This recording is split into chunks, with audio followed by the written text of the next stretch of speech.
the mustache, right? Guys, welcome back to Egangelion. That's the name I've decided to go with. That's what we're calling it. This is episode 2, Egangelion. Just wanted to say, I just started the YouTube channel. I appreciate everyone that's subscribed. There's like a lot of you guys now, which is really cool. I think that is mostly from my shorts, which, hey, that's fine. That's totally fine. If you like that, you might like me, but you might not. And that's chill. If I lose a lot of you from this, that's, you know, this is the price I gotta pay, I guess, you know what I mean? But thank you for being here. Thank you guys. But yeah, we went from like, I think like 70 subscribers to like almost like 9,000 in like 5 days. What up? That's you guys. That's not me. Hey, that's not me. That's you guys. So it's pretty cool. It is also nice that like I just was making content already and just hadn't posted it to YouTube yet. So that is kind of the secret to growing on YouTube, is grow on another platform for a year and a half and then take your best hits and then post those to YouTube. That's a secret sauce. They won't tell you that secret on the internet, you guys. You got to learn that from me. But yeah, welcome back. Last episode, it was kind of just me being like, oh, I don't know what I'm doing, but I think you should subscribe and watch this. But I have a little bit more, okay, maybe I don't. I was gonna say I have a little bit more direction than last time. I actually wrote out things to talk about. I think first and foremost, the biggest thing, which I think I mentioned on the last episode, I didn't really go into at length, but I'm gonna go to Japan. And in the last episode, I know I left it kind of open-ended, like, oh, I'm gonna go to Japan eventually. What I meant to say was that I'm going next week. Your boy bought a ticket on Saturday like an idiot and was like, yeah, I'll just fuck it. You know, I'll just buy a ticket to go to Japan. I have no job. I got some money saved up. Shit's kind of working out for me on the internet right now. And I'm like, you know what? Let's just keep the ball rolling. You know, I'm kind of running out of ideas that I think are like actually like good. So I was like, let's just do what I normally do in Japan. Cause I know I said that before. That's what content creators do when they have no ideas. Just let's just go do our shit in Japan. So I'm going to do that kind of suddenly. But you know what? History favors the bold. I say that because I was just at Whole Foods just now, and I saw that there was something that said favors the bold. It was just some kind of like, I think it was like a peanut or something. It was some brand or something, favors the bold. I was like, that's just like me. I'm being favored because I'm bold. And by bold, I mean I'm the friggin' idiot. Fortune favors the bold. Fortune favors the dumbasses who just beat their head against the wall. That's me. To go to Japan, I have been trying to make a plan for like content while I'm there. I'm not trying to become like a travel vlog thing, but I am going to do, you know, some stuff while I'm out there. There's a few churches that I'm trying to see, which I don't think a lot of people on the internet show off. You know, I looked up Catholic Japan or Japan Catholic on YouTube, and the first thing that popped up was like a video that I had made like this weekend, you know? So I was like, all right, well, let's see what that's like. You know, I reached out to some folks, like singular folk in Japan that I know is a Catholic and a Catholic like content creator type thing, which I don't know if that's what I am, you guys. I am a Catholic and I do make content. And a lot of time that content is Catholic. I don't know if overtly I should be referred to as a Catholic content creator. I just am a content creator who is Catholic, which I think there's a distinction. Not in a bad way. It's just that I think a Catholic content creator, CCC for short, not to be confused with Compendium of the Catholic Church, is someone who makes something specifically for Catholic audiences, right? Which is good. I watch a lot of them and I enjoy the content, but I think the only problem with that is that you close it off to everyone else, the whole rest of the world.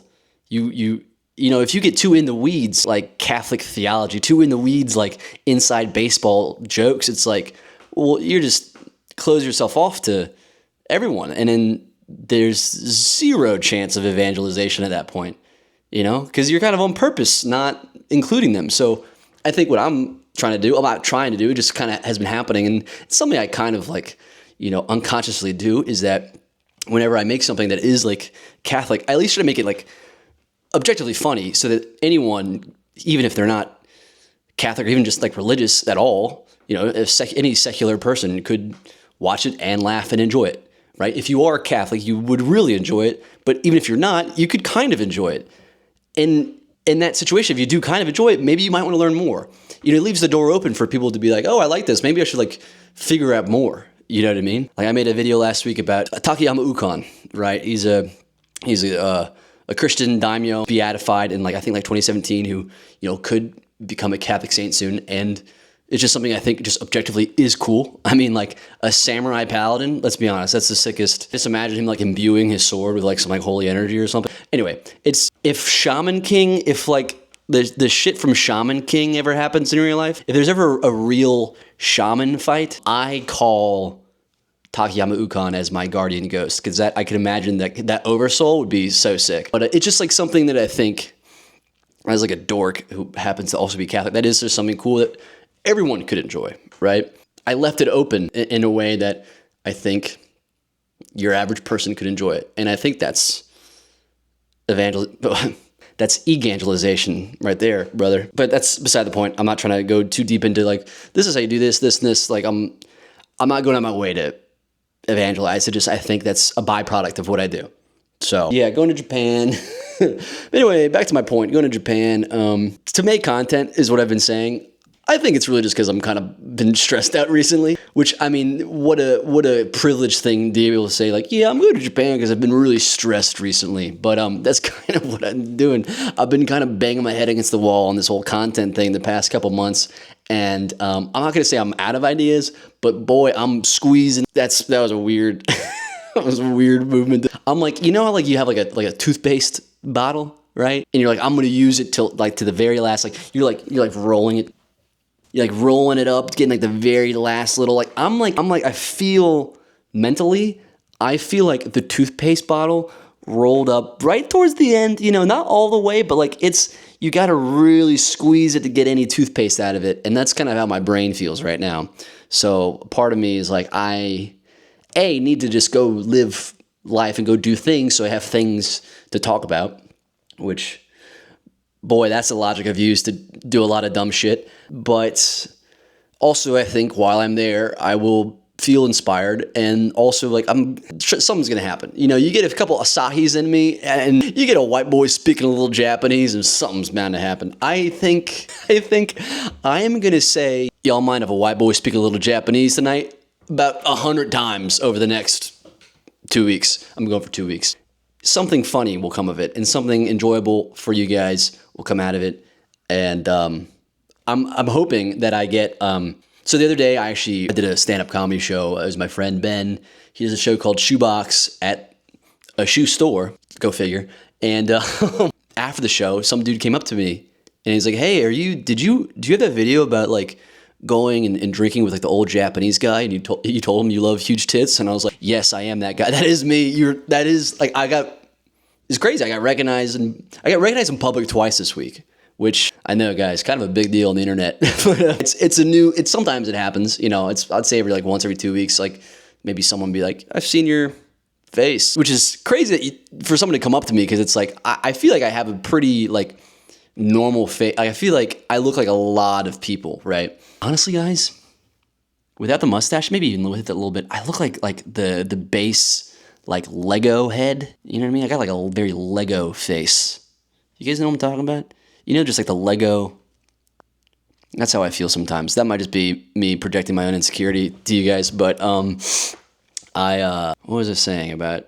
I was talking about Japan, wasn't I? If you're gonna go to Japan, I'm hoping to link up with someone and do some cool. I've also got like a bunch of friends out there. A bunch. I've got a couple of friends out there that'd be nice to see. I've got my tutor. I got a buddy who actually I met last year when I was in Japan. I went to Golden Gai, which is like, you know, this area in Shinjuku. It's a very popular area in Shinjuku. It's just a bunch of tiny bars, and it's a lot of foreigners now, I think, because it's like the spot's been blown up. But I was there, and like maybe 1 a.m. I was like talking to just like the only other white dude, only other foreigner really in like the bar I was at. And like lo and behold, he's like the younger brother of like this guy that I know here in Austin. This is crazy that I'm just randomly talking. Like it was just such a small world moment to meet someone related to someone that I know where I live, in the most populated city in the world. I'm going to meet up with him and his girlfriend, because we've been like keeping up ever since. And then I made a friend at this bar that I went to. Yeah, I make a lot of friends at bars.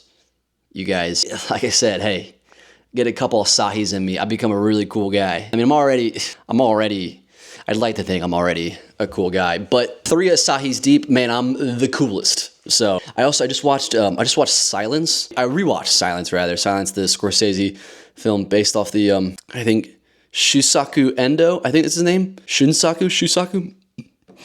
I'm butchering it. The Shusaku Endo novel, Silence. I watched the movie again, but I hadn't really watched it since I like kind of been taking my faith life more seriously in the past like 2 years. And wow, it's a powerful movie. Powerful, but long.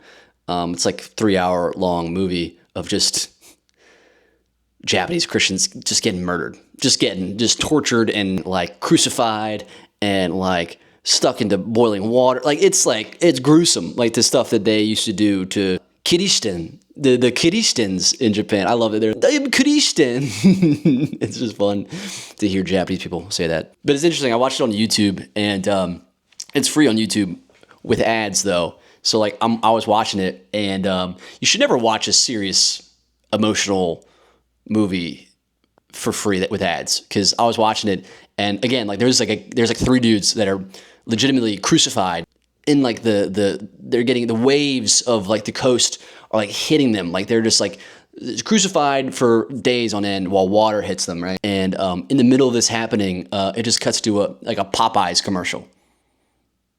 I'm seeing 3 Japanese Christians getting persecuted for their faith, crucified in water, and then it just cuts to love that chicken from Popeyes. Then just cuts back to them being crucified. I'm like, all right, we gotta at least can we at least pick better spots for these commercials? Can we pick like a moment that someone isn't getting tortured to death? Can we or pick better commercials? I don't know, maybe Popeyes isn't the right partnership with Martin Scorsese's Silence.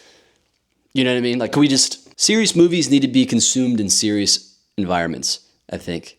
Because this is especially like a religious, like a powerful, like religious experience movie. Like I saw The Passion of the Christ for the first time Good Friday this past Easter. Someone at my parish rented a theater for people to go see it for free, which is great, right? Except he did it at an Alamo Draft House.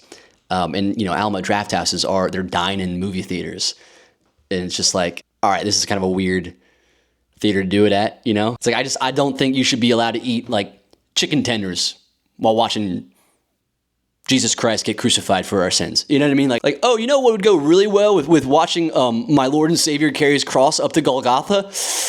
The hazy IPA, I think. Like what's like the guy next to me was eating mozzarella sticks while Jesus is getting scourged at the pillar. I'm like, what are we doing? Like, and then if you ever go to an Alamo too, it's like, like 3/4 of when there's like 30 minutes left of the movie, the waiter will come by and just be like, and just like check to see if you want anything, like to close out your check. 30 minutes left of the Passion of the Christ. Christ is on the cross. Christ is getting nailed to the cross. And then you just see a guy just go by like, hey, you good? Are you good? You want another Diet Coke? Oh, you're good. Oh, you're okay. You're crying. Oh, you're crying. Okay, I'm sorry. Okay, but you're good. Okay, great. Also, it was Good Friday, so it's like, what do we like? I'm already fasting that day anyway. Like, I'm not gonna eat half of the menu, like popcorn. I'm gonna eat bottomless popcorn. It feels like wrong to like I'm being entertained. Oh, I'm being entertained by my Lord's passion. Let me just eat some popcorn.